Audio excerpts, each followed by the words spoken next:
এত সুন্দর একটা বাস টার্মিনাল এটা বাংলাদেশের অন্য কোথাও নাই। দেশবাসীর জন্য এটা একটা মারাত্মক সুখবরের বিষয়। এখানে কিছু সমস্যা আমরা দেখতে পেয়েছি। প্রথমত হচ্ছে এর ভিতরে কিছু অবৈধ দোকান ছিল, আর বাকিদেরকে আগামী শনিবার পর্যন্ত সময় দেওয়া হয়েছে।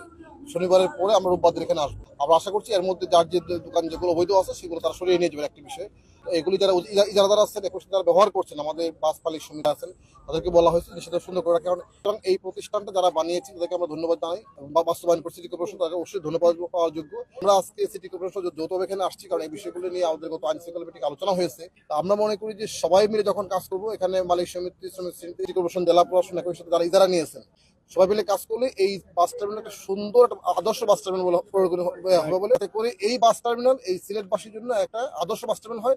আমি সেটাই প্রত্যাশা করছি। ধন্যবাদ সবাই। এখানে দুটো বিষয় আমি মনে করি যে এটা একটা প্র্যাকটিসের বিষয়। এই ভিতরে জায়গা রাখা থাকার পরে কেন বাইরে এটা থাকবেন, আমি আশা করি এটা। আর দ্বিতীয়ত হচ্ছে যে এখানে এখন যেটা হয়েছে, আসলে বাসের সংখ্যা একটু বেড়েছে, সবগুলো বাসকে হয়তো পুরোপুরি অ্যাকোমোডেট অনুরোধ থাকবে যেটা, সেটা হলো যখন জায়গা থাকবে ভিতরে অবশ্যই তারা ভিতরে পার্কিং